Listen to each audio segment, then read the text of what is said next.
Bapak Ibu Saudara, kita melanjutkan terus studi kita. Tema kita kali ini masih Kerajaan Elohim. Ini yang sudah yang ketiga. Ya, saya mengulang sedikit apa yang sudah kita bahas dan yang menjadi benang merah, katakanlah begitu ya. Kita berharap ini 7 kali barangkali ini bisa selesai.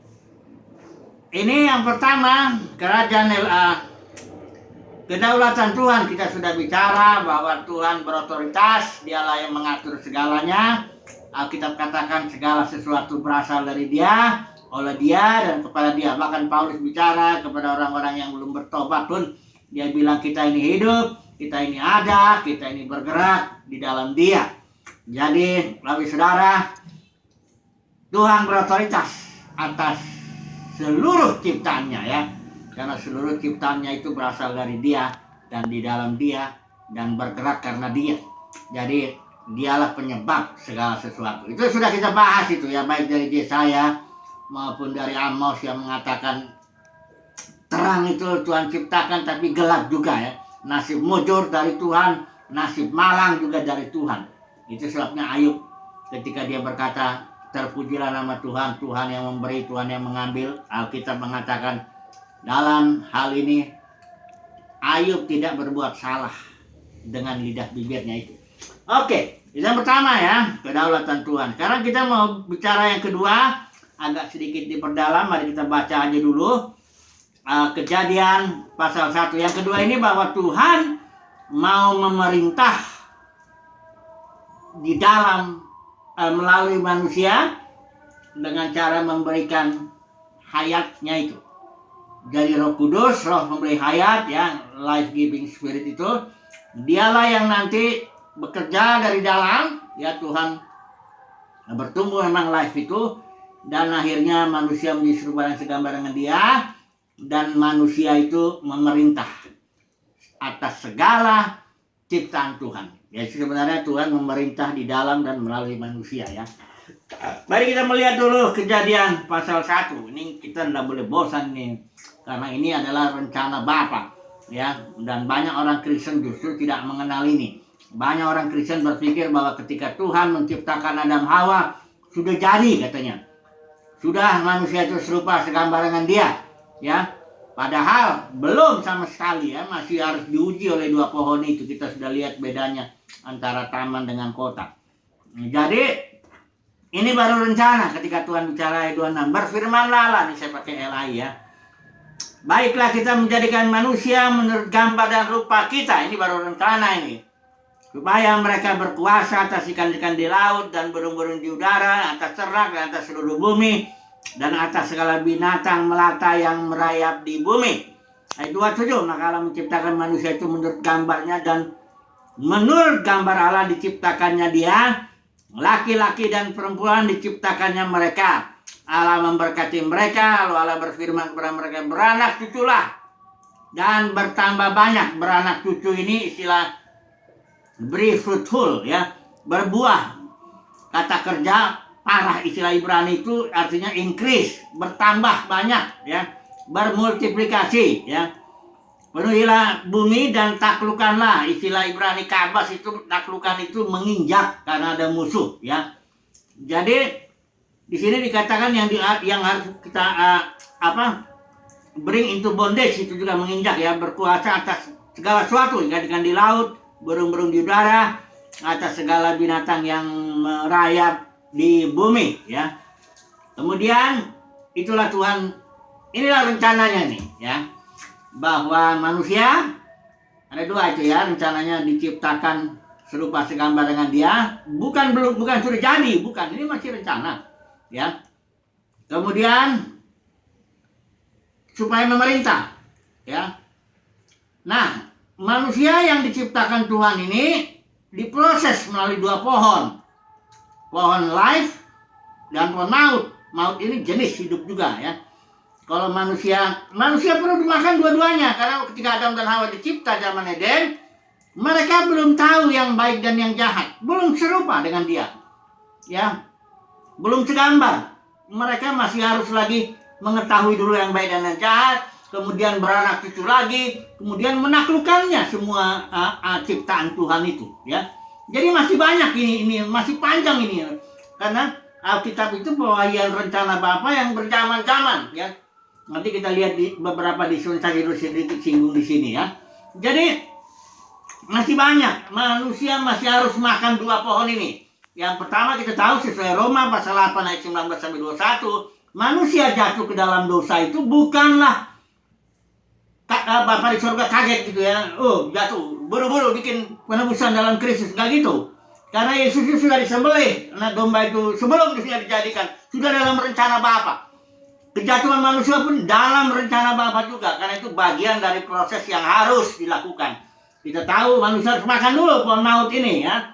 Ya, dia baru nanti dia bisa makan ini. Yesus datang di Yohanes 10 ayat 10. Aku datang supaya mereka mempunyai ini, pohon kehidupan ini, life, ya. Barang siapa makan aku, kata Yesus, akan dapat hidup.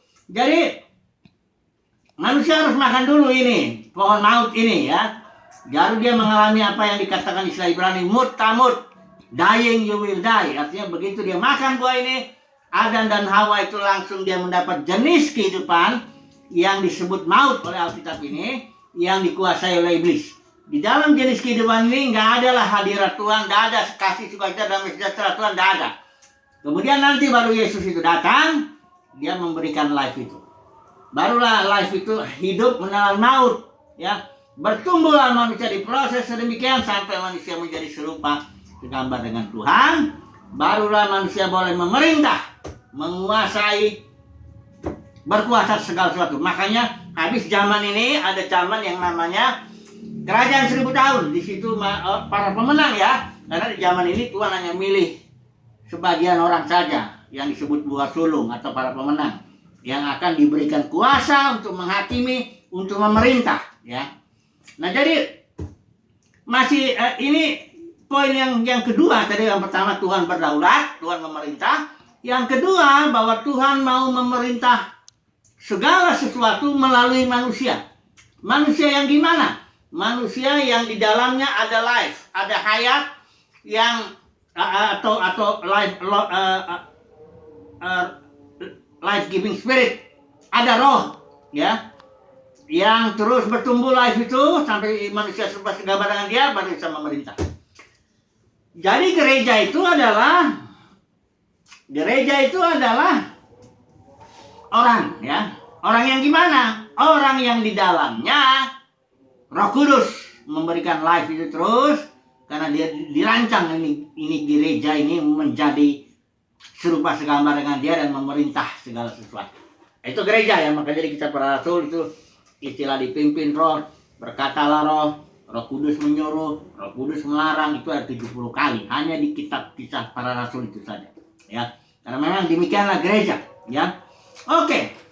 Kita akan kemarin kita sudah singgung mengenai Kain, ya.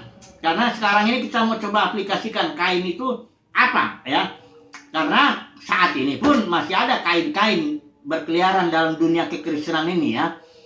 Jadi Kain ini seorang yang mempersembahkan korban, ya. Bersama dengan Habel juga, ya. Kain mempersembahkan hasil tani karena dia petani. Habel mempersembahkan lemak domba, kambing domba karena dia peternak. Dan kita tahu Kain persembahannya ditolak dan Habel diterima. Ditolaknya jelas dalam 1 Yohanes ini kita lihat. Bukan karena Kain itu mempersembahkan hasil tani dia ditolak, enggak. Karena dia memang bikin jahat. Coba perhatikan 1 Yohanes 3 ayat yang ke-12. Bukan seperti Kain yang berasal dari si jahat dan yang membunuh adiknya. Pertanyaan ini. Dan apakah sebabnya ia membunuhnya? Sebab segala perbuatannya jahat dan perbuatan adiknya benar. Jadi kuncinya kenapa Tuhan menolak persembahan Kain adalah karena Kain memang perbuatannya jahat. Dan dia berasal dari si jahat, dari pohon kehidupan, pohon maut yang memang dikuasai iblis. Kitab Ibrani bilang begitu, ya. Nah, tapi anehnya, ya, di ayat berikut, ya, Rasul Yohanes bilang gini, janganlah kamu heran, saudara-saudara, apabila dunia membenci kamu. Istilah dunia dalam tulisan Yohanes ini, ya, itu tergantung konteksnya. Kosmos itu bukan berarti misalnya gini, karena begitu besar kasih Bapa akan dunia ini. Itu dunia itu artinya langit, bumi, laut, dan segala isinya, secara khusus manusia, seluruh manusia. Tapi kalau dibilang janganlah kamu mengasihi dunia dan apa yang ada di dalamnya, itu dunia itu adalah dunia keagamaan, kosmos, sistem. Ya, dan Kain itu simbol daripada dunia keagamaan. Kenapa demikian? Dunia keagamaan itu dia memberikan persembahan kepada Tuhan. Ya, walaupun dia ditolak, dia seorang yang agamawi, seorang yang menjalankan ritual, ya. Dan bahkan Kain ini seorang yang sukses dia. Setelah dia membunuh, jadi 3 ya dari Kain ini kita lihat ya. Yang pertama dia mempersembahkan korban. Ini saya mau bicara bahwa Kain itu simbol daripada dunia keagamaan. Yang pertama, Kain itu memberikan korban persembahan. Hanya tidak terima ya. Yang kedua dia membunuh saudaranya. Jadi makanya yang saudara bilang jangan heran kamu kalau dunia membenci kamu, atau dikatakan di sini janganlah heran kalau dunia membenci kamu atau mengucilkan kamu. Karena Yesus juga begitu. Yesus dikucilkan bahkan dibunuh bukan oleh orang-orang pelacur, pemungut cukai atau orang Roma, enggak. Dia dibunuh oleh dunia keagamaan di zamannya itu, yaitu Yudaisme.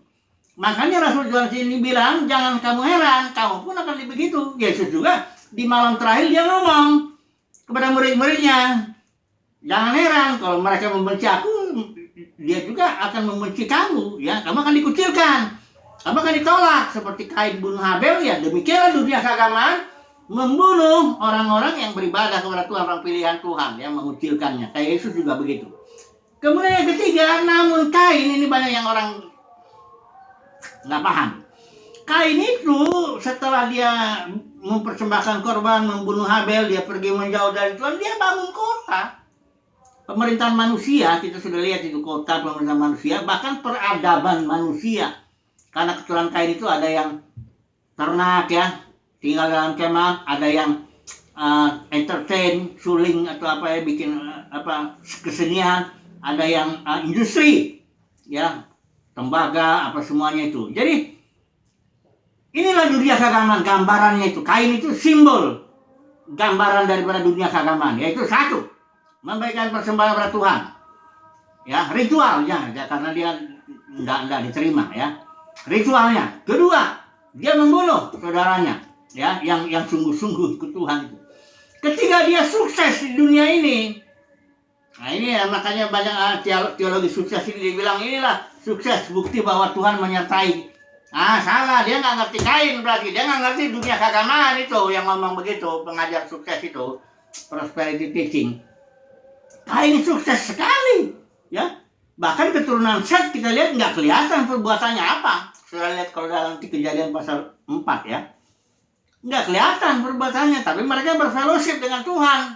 Ada Henok di sana ya. Jadi suksesnya Kain tipenya begini, ini sukses dunia keagamaan ini nggak bisa dijadikan bukti sama sekali, nggak bisa. Saudara lihat dalam Katolik itu ya, itu ada seorang namanya John Wycliffe yang karena menerjemahkan Alkitab dibakar. Tapi saudara tahu nggak, sepertiga harta dunia ini kata almarhum Maurice Cerullo, sepertiga harta dunia itu dimiliki oleh organisasi Katolik itu. Ya, termasuk di situ aset-asetnya, ya rumah yatim piatu, gedung-gedung gerejanya, ya semuanya itu ya, sekolah-sekolah, panti-panti jompo, apa semuanya lah, total itu. Harta dunia ini sukses sekali.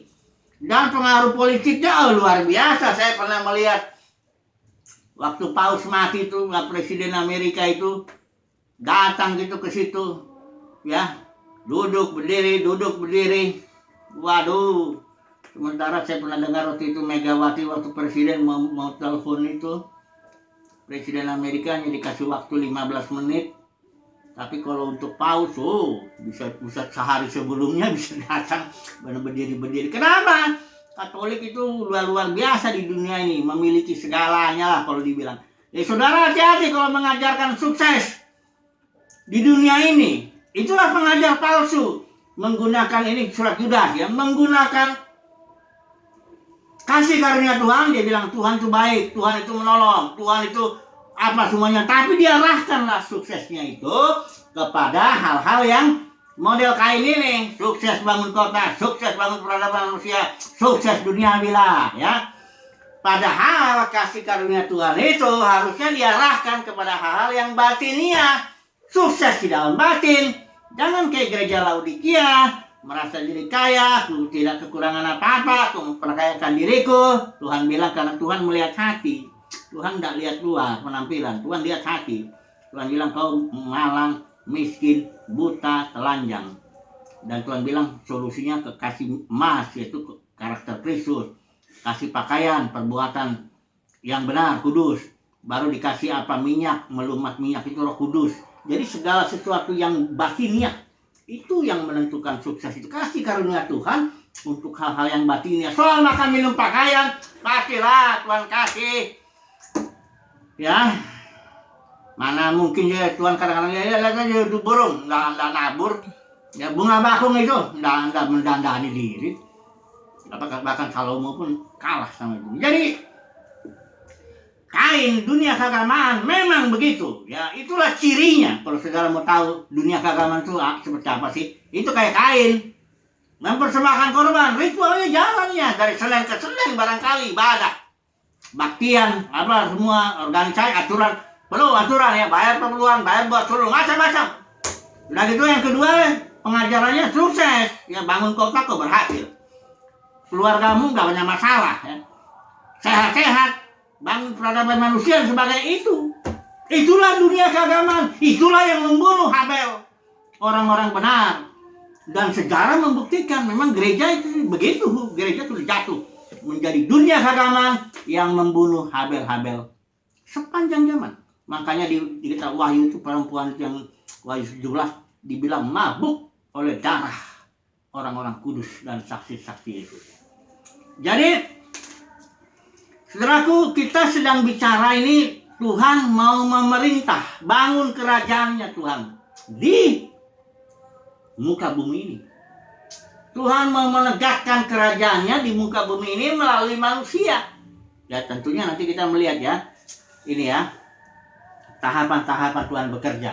Nah inilah yang Alkitab bilang, kita nggak usah bahas terlalu dalam itu. Karena saya ada beberapa video saya sudah bikin itu. Oikonomia, istilah Yunani itu, oikos dengan nomos. Itu artinya nomos itu hukum, oikos itu rumah. Jadi oikonomia itu aturan-aturan kerumah tanggaan. Jadi Elohim punya aturan-aturan kerumah tanggaan, punya manajemennya sendiri, punya dispensasinya, punya pengaturannya. Nah itulah dia dibikin ya per zaman. Nah saudara lihat ya, di Kejadian 1 ini saya mau bicara dulu. Nah sebenarnya mau bicara Nimrod nanti saya ya, kalau nggak sempat sekarang itu berarti besok ya. Sekarang saya mau bicara Bapak ini, dispensasi Bapak yang Tuhan cari. Mengapa? Mari kita lihat. Ya, perhatikan ini ayat yang kembali ayat yang Kejadian 1 ayat 26 sampai 28 ini. Ya. Dibilang di sini harus be fruitful atau istilah Ibraninya para atau rabah itu semuanya become much atau jadi banyak, jadi berbuah. Nah, itu perintah ya kepada manusia, suami istri ya, Adam dan Hawa ya. Dan terutama bapak itu. Karena bapak inilah memperluas diri, bertambah banyak dengan bantuan istrinya, ya. Tapi perintah itu terutama diberikan kepada bapak, karena bapak inilah kepalanya rumah tangga. Berbuahlah kamu, bertambah banyaklah, ya. Bantuan, ya, karena memang tidak baik kalau manusia seorang diri, Tuhan bantu, barulah dia berbuah. Ya. Jadi Tuhan mencari bapak, ya. Ketika dia mau menegakkan kerajaannya di muka bumi, Tuhan mencari bapak. Bapak ini ingat ya, sebenarnya secara spiritual bapak itu bukan gender, bukan harus laki. Bapak itu, bahkan saya contoh aja lah, Mother Teresa itu bapak. Ya kenapa dia bapak? Karena dia itu, gimana ya, seorang bapak sama anak itu berkorban lah. Kalau bapak sama anak itu, bahkan mau mati lah bapak itu untuk anak-anaknya. Demikian kayak Mother Teresa itu melayani orang miskin di India itu Saya percaya dia menyerahkan seluruh hidup, jiwa dan raganya itu. Dia bapak ya. Jadi bapak yang saya maksud di sini bukan harus gender, harus laki. Kemudian bapak juga bukan harus dia punya anak secara kandung, anak kandung. Karena Yesus pun tidak punya anak kandung, karena dia tidak menikah ya.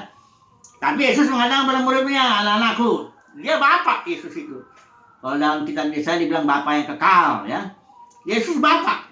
Kenapa? Karena dia menyerahkan nyawanya juga untuk orang-orang, untuk anak-anaknya itu. Ya.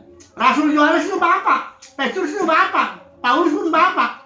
Dia bilang sama jemaat Korintus, akulah yang menjadi bapak bagimu. Akulah yang menjadi bapak bagimu karena Injil yang kuberitakan. Jadi secara spiritual dia bapak. Jadi ingat, bapak itu yang saya maksud di sini bukan gender, bukan laki atau perempuan ya. Kedua, bukan berarti bapak itu punya anak.